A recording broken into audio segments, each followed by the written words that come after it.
morning. I'm using the wrong mic. Is that okay? Good morning. I feel like a kindergarten teacher. I'm gonna go like this. I don't think they do that anymore. They used to do that in kindergarten. You know, you should be quiet. Good morning. It's so awesome to have all of you guys here today, and I'm glad to be here. My name is Lisa Adams. I'm the Director of Counseling here at the University of West Georgia. I've been here 7 years.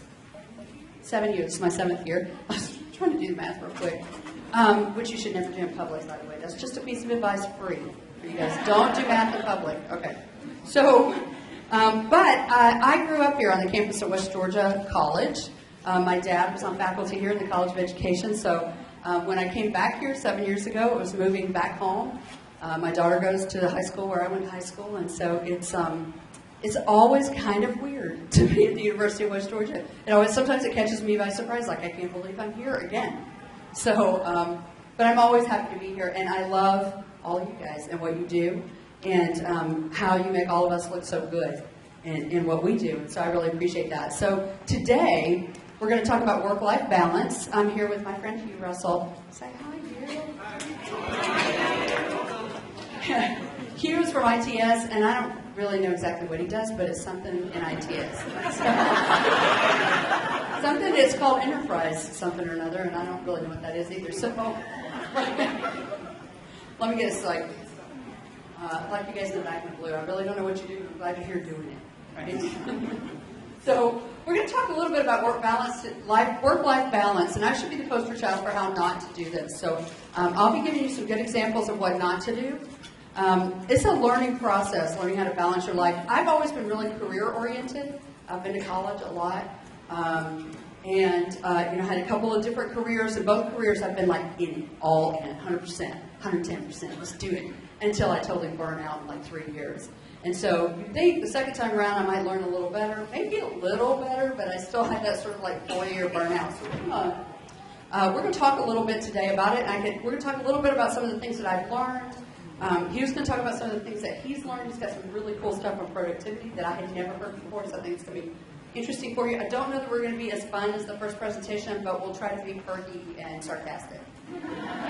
That's my promise to you, is that I will always be sarcastic. So in the Leadership Development Institute, one of the things that we're working on, among many things, is work-life balance. How to be integrated in the way that you approach your work and your life so that you can do both and feel like you're getting meaning from both. And we'll talk a little bit about that as we go through this, because it's not just about, I'm doing good at work and I'm doing good at home and I'm getting my to-do list done, but it's about like, do I really care about any of this?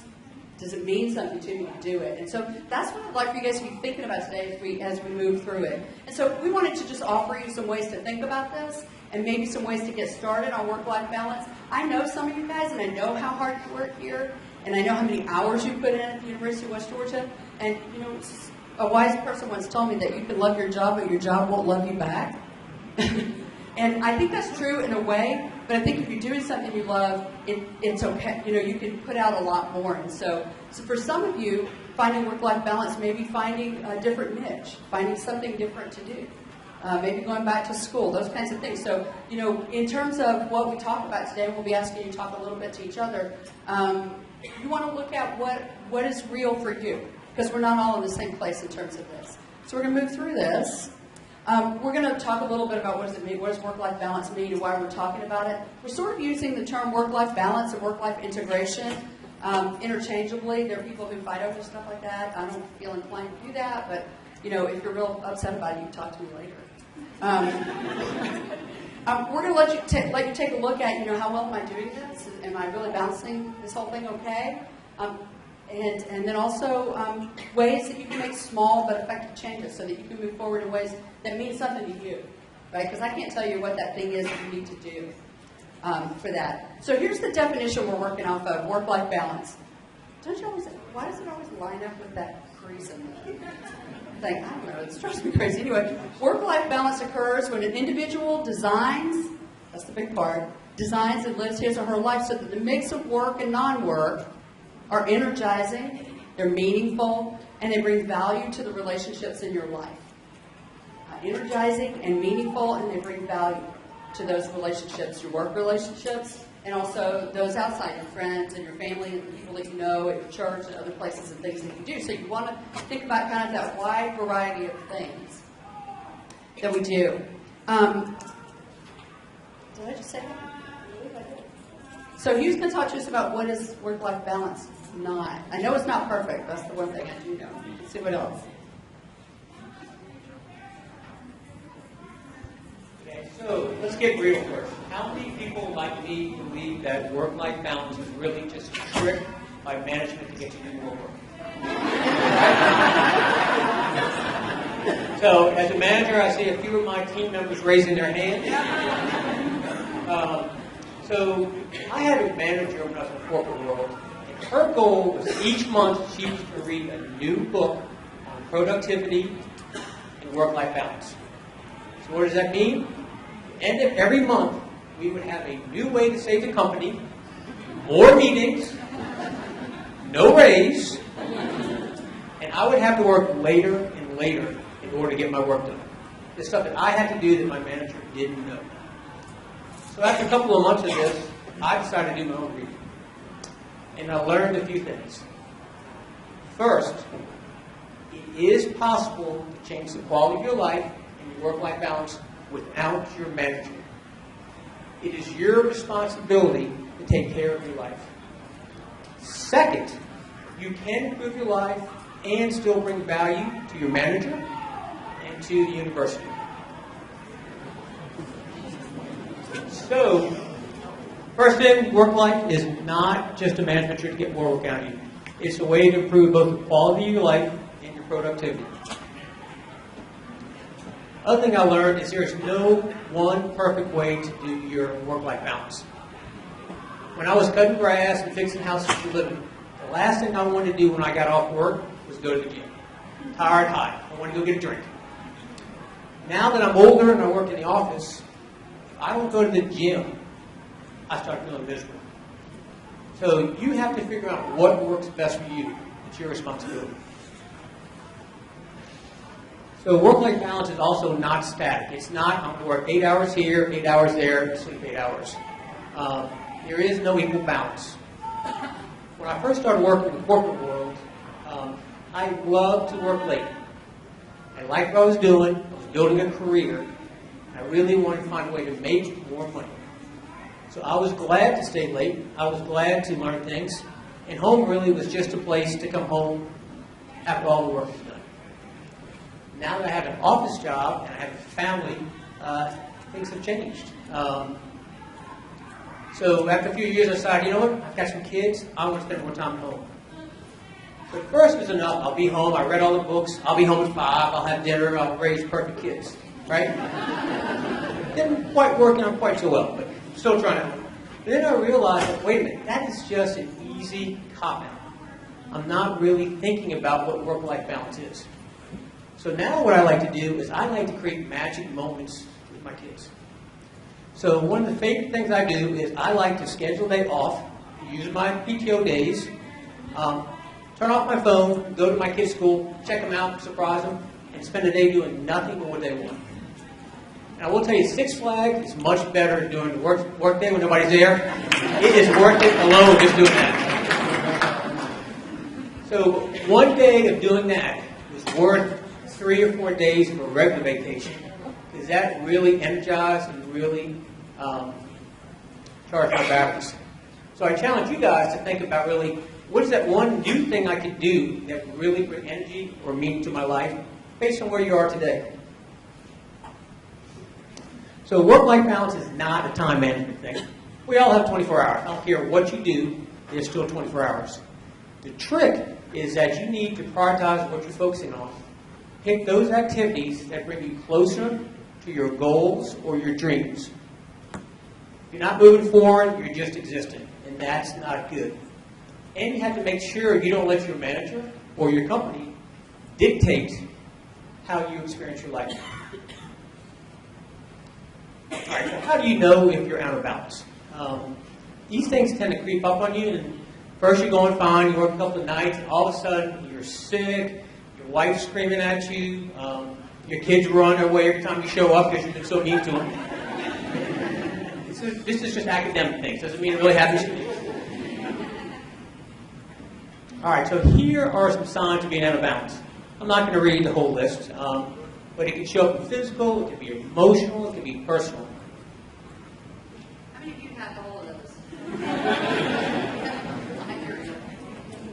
So that is a good segue. We would like for you guys to think about these questions and then turn to somebody next to you and spend about 30 seconds or a minute discussing. So the questions are, identify 2 areas of your life where you experience symptoms of being unbalanced. What seems to trigger those feelings? How do you know when you're starting to feel unbalanced? And then think of a moment in your life when you felt balanced. Everything was great. And then think, how's that moment different than those moments when you felt out of balance? So you guys just take a second, turn to somebody next to you and talk about it.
Engaged with this topic. I saw a lot of hands go up when I said I mean, you have all these symptoms, like a lot of people. So I'm guessing that you're here because not because you think your life is too awesome, but because you think you're working too much. And so we're going to talk a little bit about this. One of the things we talk about in counseling a lot is self-care. And so I want to talk about what are some ways that you can get back in balance. The first thing is, what we're talking about here is, how do you know when you're out of balance? For a lot of us, it's like I'm way down the road of like resentment and anger and grouchiness before I realize, oh, you know what, probably I need to just take a day off. Right? Like, take a vacation day, we get a vacation here, we just take a vacation day and, chill out. Things will be better on Monday, right? And they usually are. So that's the first key, is sort of knowing, like, when am I getting to that place? And the longer you work, the more you know when you're there, and it's easier to tell. So if you're not sure when things are kind of getting at you, it's good for you to know, to be able to tune into that. And we can be helpful on ways to do that if you're not really sure. But most of us know, because it looks like what it looks like, which is, I hate my job, I love my job, that thing. That love-hate relationship. So self-care. We talk about this a lot in counseling. It sounds like kind of counselor-ish to say that, doesn't it? Like, self-care, what the heck does that mean? And basically, it means several different things. One is that you need to manage your energy. And I think for most of us, or at least for me, this is the hardest part. We'll talk a little bit about what does this look like when you manage your energy. Manage your thoughts and beliefs. And for others of you, thoughts and beliefs may be the harder part to manage. And we'll talk about some strategies on how to do that. Practicing gratitude, which I know sounds like I'm a hippie and we're fixing to sit cross-legged on the floor. But there's research behind what gratitude does for your chemistry, for your body chemistry and your brain chemistry. And so I want to talk a little bit about what does gratitude do for us in terms of creating balance in our lives. And then scheduling time to be able to recharge your batteries. When the batteries run out, there's nothing in there. So when the pitcher is empty, there's nothing else you can pour out, right? So you got to refill it. And that's what we're looking at when we do this. And then Hugh's going to talk about getting open items out of your head and looking at some of these ways to be more productive, maybe more organized, more streamlined in the way we look at our work and manage our work at work, so we can be, when we're home, we can be really at home and not like doing our email at home, right? So, doing our work email at home. Systems for managing commitments, and then managing your manager. So he's going to talk about managing your manager. So no one in here needs that, I'm certain. But we are going to talk about that. So, am I going backwards? Yes, I am. So, managing your energy. I'd like to really start with looking at where, think about, this is not a conversation, but I want you to think about 3 things you've done this week that would reduce your stress level this week, so from Monday to Friday. What have you done this week to help reduce your own stress? Can you think of 3 things? Can you think of 2? 1? Yeah. I had a teacher would always go like this. 1? I think. I saw it. That's okay. Back here on that. All right. So, really looking at breaking this into small periods of time. For a lot of us, we probably need to look at doing something every day. It doesn't have to be anything big, and we're going to talk about some of that. You don't have to spend 6 hours at the gym or 3 hours at the gym every night to practice self-care. There are a lot of different kind of small ways we can do this. It can make a big difference in how you feel about coming to work, staying at work, being at work, and then being at home when you leave here. The first thing is, and I'm probably the worst person in this room to talk about this, I love potato chips more than life itself. I also like ice cream. That's my second favorite food group.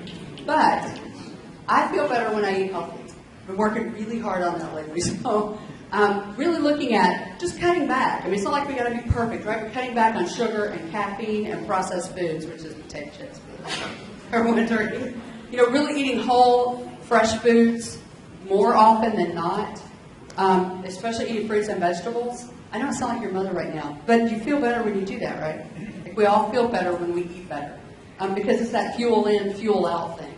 It really makes a difference in the quality of what comes out of us when we're putting in quality ingredients. And then eat a little bit every couple hours. For some of you, that's almost impossible in the jobs you do. For others of you, that's a little easier. But you know you can, carry something around in your pocket or have something in your lunchbox on the truck, or have, like me, have a desk drawer. It's full of now healthy snacks. It used to be full of chips, but now it's full of healthy snacks. Nuts and berries. So, I'm a bird. So, but eating every couple of hours, just a little bit, keep it fuel up. What we know from the research is that as we have those calories in, our brain works better, right? And that's what we're all, about in terms of work is, keeping the brain fog away, being focused, doing as much as we can do in the 8 hours or 7.5 hours that we give to the University of West Georgia. This is the hardest one that I have. I went to bed last night at 1:30. How stupid is that? I was up at 6. Thank you. It's stupid. I feel like 10 miles of dirt road. But I'm here. So don't be like me. Go to bed. I'm really bad about reading. So I was reading a book. I'm almost done. Now that, on Kindle, it's got that thing. You've got the percentage. I'm at 90%. I'm almost done. Stop it. Go to bed. So for many of you, it's just going to bed. For me, it's just going to bed. If I just go to bed, I'm fine. We need 7 or 8 hours of sleep every night. Adults need that. It's not a made-up thing. You feel better when you sleep 7 or 8 hours, most of you. There are a few people who may have maybe a little less than that. 5 or 6 hours is plenty. That's cool. I envy you a lot. That would be great. But what you want to do when you wake up, I haven't felt this in about 10 years, but apparently when you wake up, you're supposed to feel refreshed and rested. So if you don't feel that way, you're not resting enough. And I know for me that's an issue. For some of you, there are health problems that get in that way. So we just do the best we can, right? Just do the best we can. If I'm getting 5 hours of sleep average now, if I can get 5.5 hours sleep next week, then doing better is better, right? So maybe, and then the next week maybe 6 hours, or maybe it's 5 hours and 40 minutes or something. So we just kind of keep building slowly on that, so that we're moving towards that goal of I know I need more rest. There's more and more research all the time about how we are harming ourselves by not sleeping enough in our sort of go, gotta work, gotta be on the computer all the time society. So I encourage you to look at that piece of your life in terms of ways to help you feel better. Avoid electronics before bed. It's kind of a no-brainer. I don't do that. I hope you guys will do that. I think that's good advice. relax. Sometimes taking a shower. We call this, in the old days, we used to call it, we're health services friends, we used to call this sleep hygiene. That was the weirdest phrase ever, but we call it sleep hygiene. So you have kind of a routine before you go to bed. These are the things that I do. So a warm shower, a warm bath can really help. Keeping your bedroom cool and dark and cleanish, so it doesn't feel chaotic in there. There's not like stuff everywhere. I'm not tripping over the dirty pile of dirty clothes on the floor. When I have to get up and go to the bathroom in the middle of the night, kind of stuff. So you want to kind of keep things sort of organized there. And then the other piece of that is exercise. Regular exercise helps us sleep better. And I'm not talking about running a marathon. I'm not talking about going up here at 6 o'clock in the morning, unless you are doing that, and then that's great. But maybe just take a walk after dinner at night. Just easy things, small things that add to your feeling of well-being and feeling of that. For me, I'm not a real workout person. I know it's real surprising, but being outside is really important for me. Because, I'm inside all day long in my office like a prisoner. I'm in my office all day. It's lovely. Have you been to Royal Hall? It's lovely. So, being outside, fresh air, sunshine. For those of you who work outside, that may not be as much a need for you. I'm really jealous. There's parts of me that really would like to be that kind of work outside person. But if you're like me and you're in the office all day, especially those of you who are like on the other end of the phone, who have to pick up the phone all day long, you really can't leave your desk except to go to the restroom and come back. Get outside a little bit, get out in the sunshine a little bit. It makes such a huge difference in how you feel. So that's my sermon about that. Physical exercise, right? So if you are on grounds crew here or your facilities, or you're doing other kinds of I had no idea we have a whole crew of people who do this, nothing but grass here.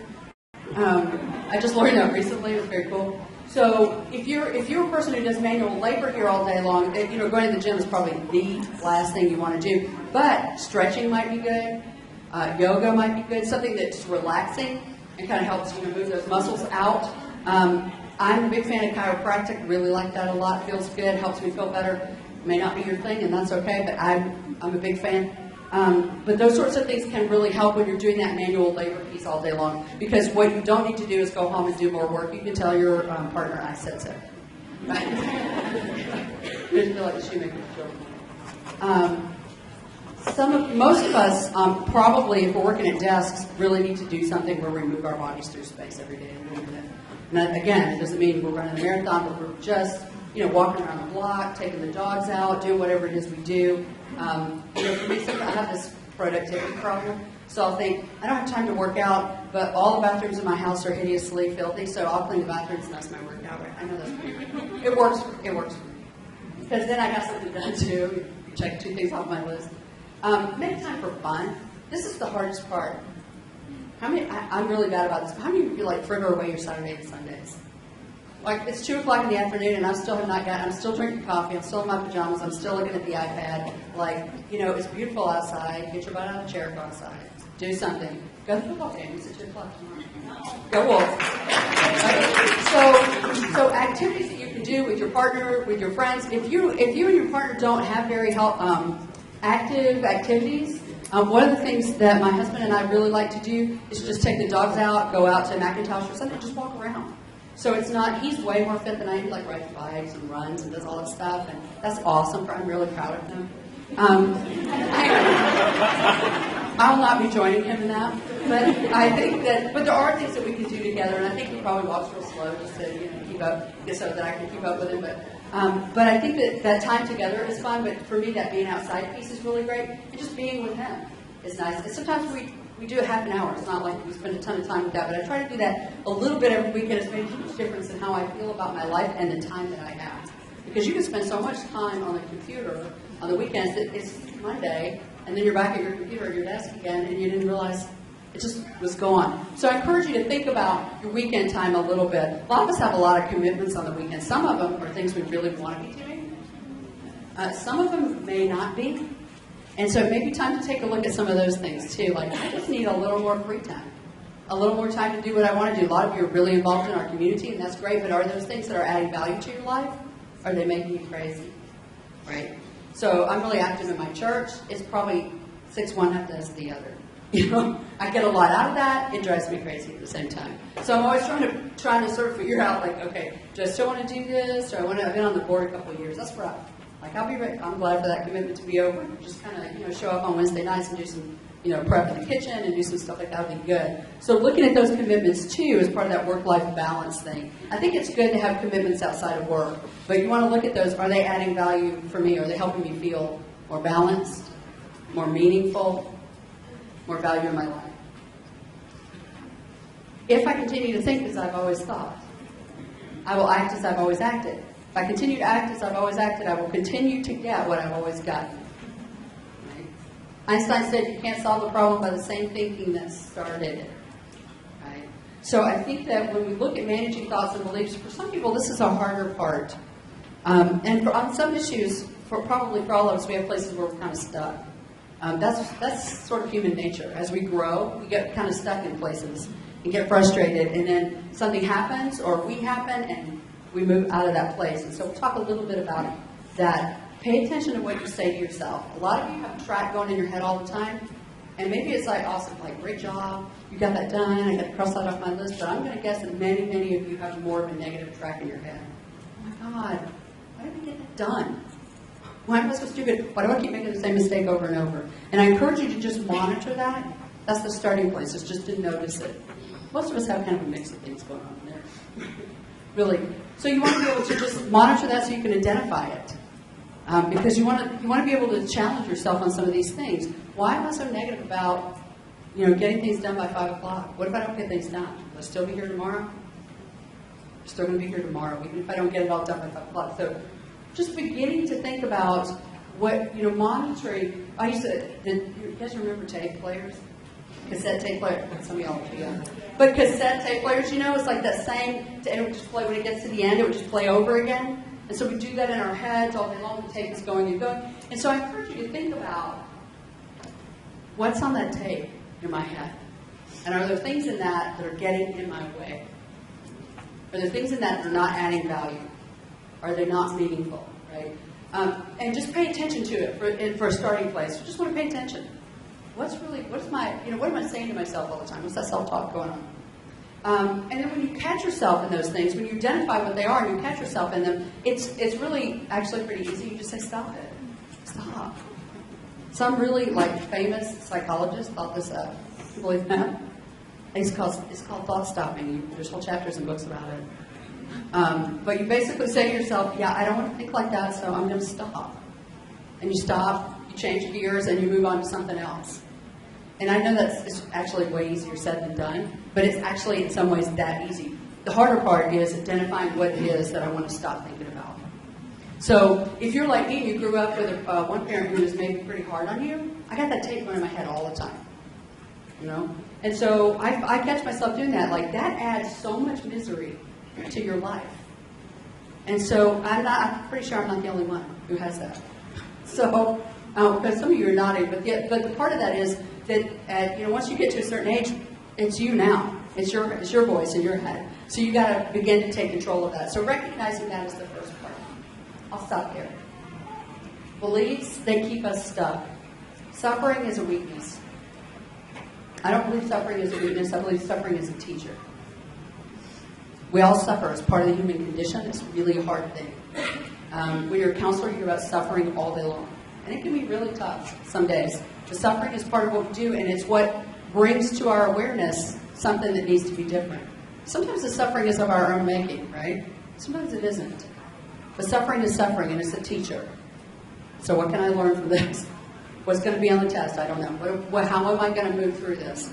So just know that suffering is part of the human condition. We cannot escape it. And I know that sounds like I'm being really negative and awful, but I don't feel that way. I feel like this is part of how we learn. And so, when I get really miserable and I'm suffering, that's the key indicator, like, something's got to change. Usually it's me. It's especially in my position. But I think, that's true for most of us. If I'm suffering, something that I can do to change that is going to be the thing I want to focus on. Because there's so many things we can't change, right? Keeping stress to yourself is the best approach. There are times when it's not appropriate to talk about your stress, but there are times when it really is appropriate. Your partner, your friends, your therapist. right? Whatever it is that works for you, but talking to people about what's going on for you can be really helpful. Just sometimes getting it out of your head, saying it out loud, helps you deal with it or see it differently. Especially for those of you who are extroverted, but that's a whole other presentation for another day. But if you're an extroverted person, saying things out loud makes a difference. It shifts how they are. So talk to somebody. Maybe it's your pastor. Maybe it's, maybe it's your sister. But talk to that person. Check in with them. I'm really struggling with this. I'm not sure why. Right?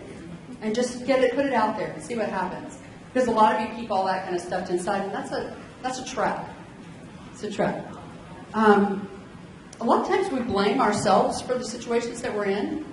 And, we all have choices we can make in situations, but sometimes we're just where we are. People get sick. There's cancer. And we can't control a lot of that. And so when you begin to think about what kind of control you have, I think you just want to keep your energy and your focus on the things you can control.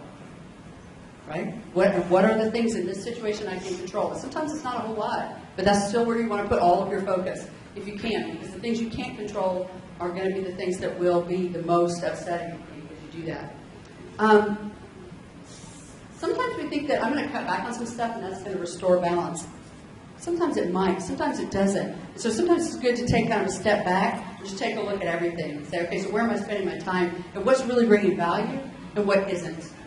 But I think it's a trap if we think I'm going to stay home and just curl up in a ball and stay in my bed and eat Cheetos and I'm going to feel better. Maybe you guys don't eat Cheetos as part of the medicine, but I sometimes think that. So a lot of times if you're feeling bad, doing the things you like to do, like playing ball and doing those kind of things, actually once you get yourself there, it's a lot of fun. Sometimes getting yourself there is the hard part. So just examine those things. Does it help me to keep doing that or does it get in the way? And believing there's a single solution, because guess what? There is not. For most of us, when we're struggling with something, it's about, there's going to be a handful of small things that are going to make the difference. There's not, a lot of times we're waiting for the big thing to fall down from heaven and to cure everything. And maybe that's just maybe because like when times are tough, you just want something, the prayer is, oh Lord, please make this better. Right? But a lot of times it's just about us doing 3 or 4 small things that begin to move the momentum in that direction. And so I encourage you to not think about a single solution. If I just made more money, this would work. I could fix everything in my life. You guys I'm losing you, right?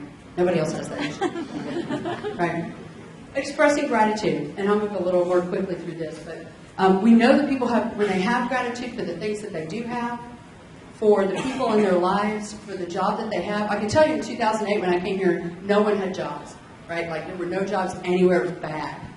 And people were really great. You would hear them on the news saying, I'm just really grateful to have a job. You don't hear that until 2015.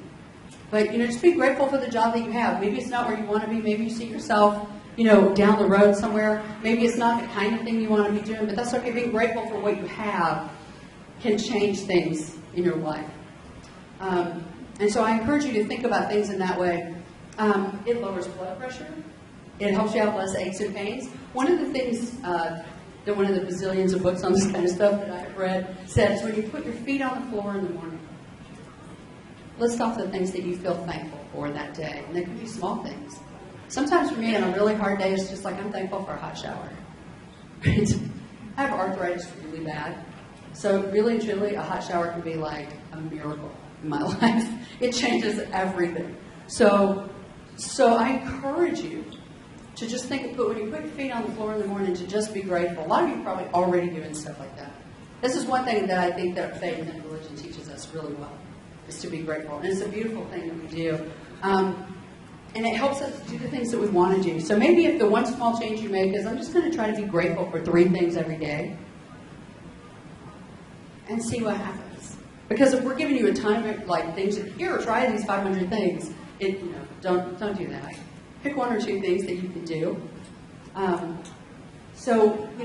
Gratitude brings more positive emotions, more positive thinking. I'm just grateful. I'm just grateful to be here, right? I'm just grateful to be here today. I used to have a boss who would say that. It's just the weirdest thing ever. But now that I'm probably the age that this woman was, I thought, I'm just grateful to be here today. It says maybe a little bit more about where you are in life. But you're more alert, alive, and awake. I am really grateful that the internet is working today. Grateful for that.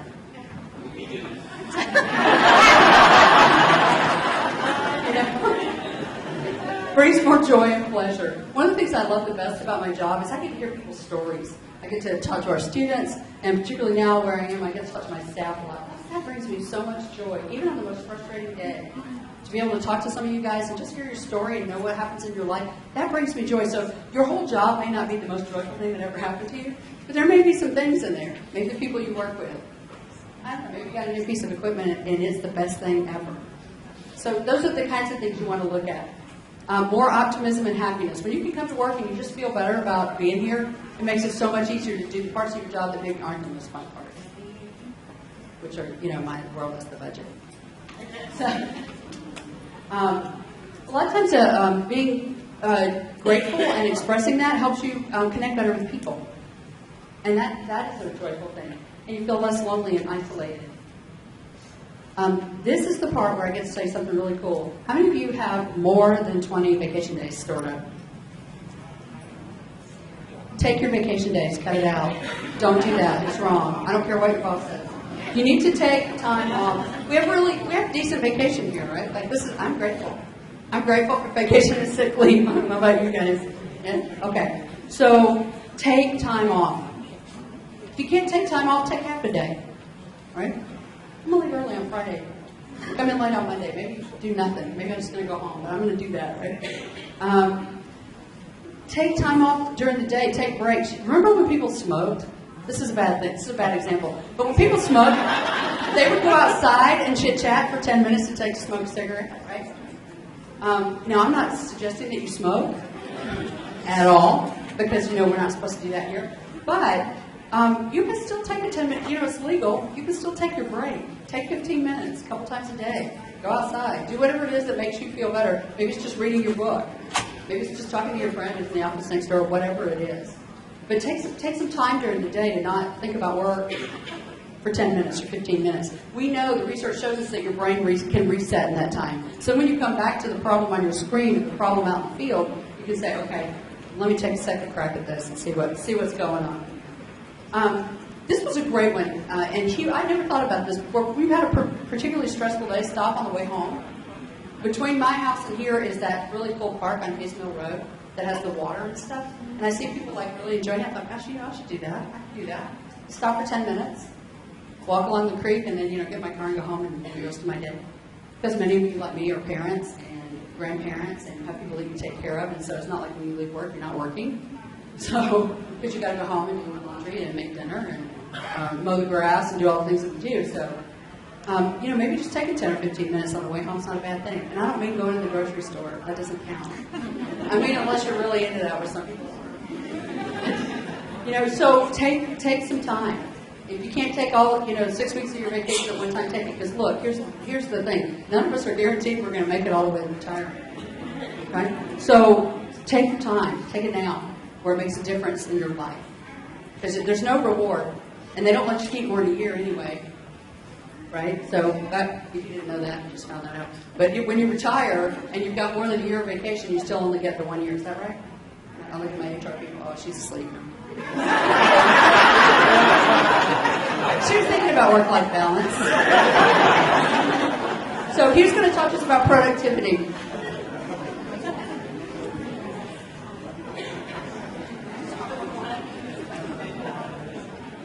One.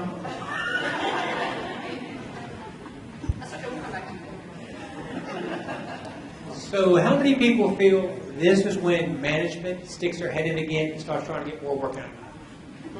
It's not. These tips are for both work and your personal life. So the first thing we want to try to do is get thoughts out of your head. Your brain can only hold a certain amount of what I'll call mental RAM. So every errand, every open item you have is taking up space. That mental RAM can be used for a lot more things like having fun or getting things done. Your brain is also not a good reminder. It is constantly searching for what do I have to do.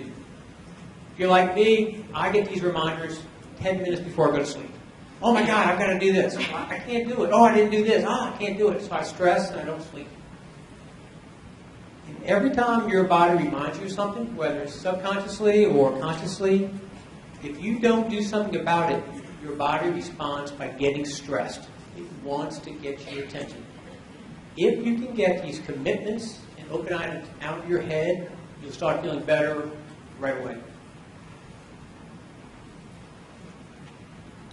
But it's not enough just to write them down. You have to put them in a system that your brain will trust. Your brain doesn't trust you to take action, it's going to keep reminding you. You're going to keep feeling bad. So right now, for me, there's not much difference between work and personal life. When I come to work, I'm still thinking, I got to go pick this up with the kids, I got to do this. So you need to create a system that will work for both your personal life and for your work life. And there are a lot of systems out there. One of the most popular and I find very effective is something called Getting Things Done by David Allen. Has anybody heard of this one? Okay. So I'm going to tell you real quickly what cost me $500 to hear what David Allen does. So if anybody would like to check up here, I will be glad to take it. So the first step you have to do is you have to capture everything that you have in your head and write it down. You can write it down, you can use a Google Doc, you can use a Word doc, whatever works for you. Start with what's in your mind, start writing it down, check your emails, your sticky notes, letters, everything you have. So as you start capturing these things, you need to clarify what to do with this work. So ask yourself a couple of questions. First question is it actionable? Can I do anything with it? Or is this something from 2 years ago about signing up for homecoming? If you can't do anything about it, either trash it or file it for reference. If there is something you can do about it, think of the very next step it takes to do that action.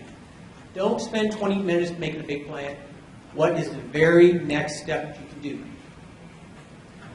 Once you have that step, think about it. Can I do this in less than 2 minutes?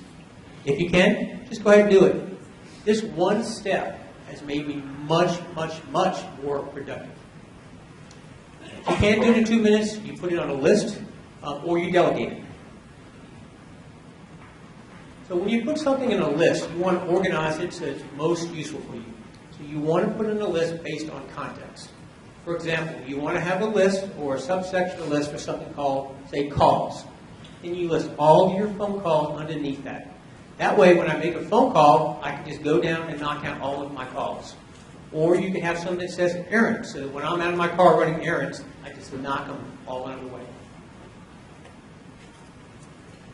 So once you have your list, your brain's going to keep reminding you, that monkey brain that she talks about will keep jumping up and saying, what about this? What about that? So you have to review your list frequently. How often you review it is up to you. It's really what gives your brain permission to stop bothering.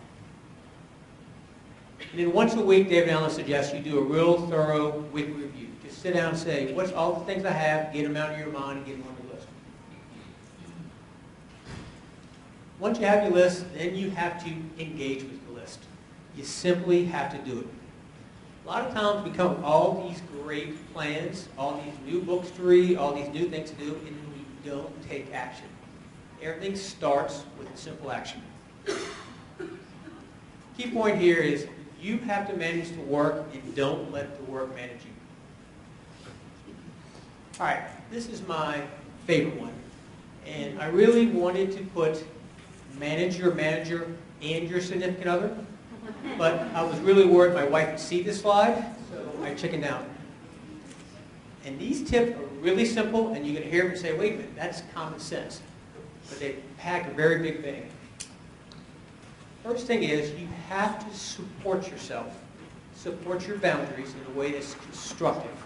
For example, if your plate is full, like frequently I have so much work I don't know how I'm going to get it done.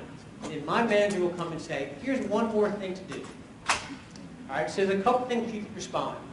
One, you can say, oh yes, I'll do it. And inside you just get really mad and stressed, which is not good for your health and your relationships.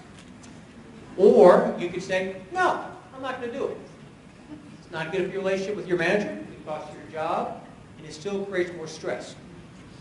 The simple technique you could do is say, yes, I will do that. And which one of these current items that I have on my plate would you like to postpone? That way, you're standing up for yourself, and you're giving your manager the information that he or she needs to do. You're protecting yourself, so you're not mad at yourself, taking on more work, and you're saying in a way that won't get you in trouble with your boss. It will also help your boss get you help. The next simple thing is you got to communicate to your manager what's important to you. So you need to think about what brings you meaning, or small things like, how do you like to be recognized when you do a good job? Are you the kind of person that when you do a good job, you want your boss to stand up at the meeting and say, hey, look at Hugh, he did all this? Or like me, are you shy and you don't want anything? You want an email. You don't tell your boss, you can't do about it. And also, what kind of work brings meaning to you? Do you like to do a certain type of work? You got to let your manager know. If the manager doesn't know about it, the odds of it happening are very slim. All right, so we just wanted to do a real quick activity. We'd like you guys to think about if you could tell your boss, or your boss's boss, one thing that would make your life better, what would you do? Also want you to think about what one change can you make it work right now that would make your life better, and what's one change you can make in your personal life that would make your life better. So we'll take a couple of minutes for you guys to talk to each other.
So, is anybody willing to share the one thing they're thinking?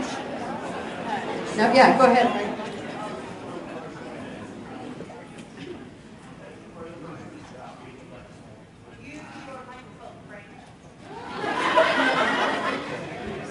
Number one, flexibility and time worked versus time out of the office. Change of If you want to. change of work you could make now to improve your life. Previous slide, I need to do a better job managing my own expectations and my to-do list. And also, if I did a better job with that, then perhaps I would not be laying in bed at night at 2 a.m. thinking about all the things that I have to do and accomplish. And the thing that I can manage is when I get home, if it's still daylight, I could take a walk with my dog or something.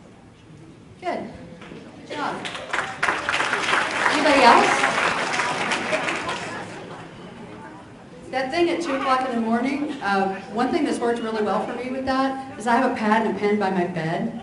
So like as I'm falling asleep and I start thinking of all that stuff, I just jot it down and I don't have to try to remember it. It's really helped sleep a lot. Go ahead, Hi, thank you. I'm Denise Askin, and in the Bursar's office, we have implemented sort of a flex time sort of schedule, and some people like me are more productive in the morning, so I work 7 to 4, and then some people, they come in from 9 to 6, and so Pat Murphy, the bursar, has been very nice in allowing us to do that, to alternate our schedules so that, because some people just do not think, they don't function in the morning, and so she recognizes that, and it has worked beautifully for our office. So I don't know if other offices in the campus are considering that, but it really has helped a lot. I said, thank you. Really helpful. What else? Is anybody else willing to share? The one thing you think you could do? No. Okay. Guess what? It's time for questions. We've talked about a whole lot of things. So tell us what interests you or what you have questions about at this point.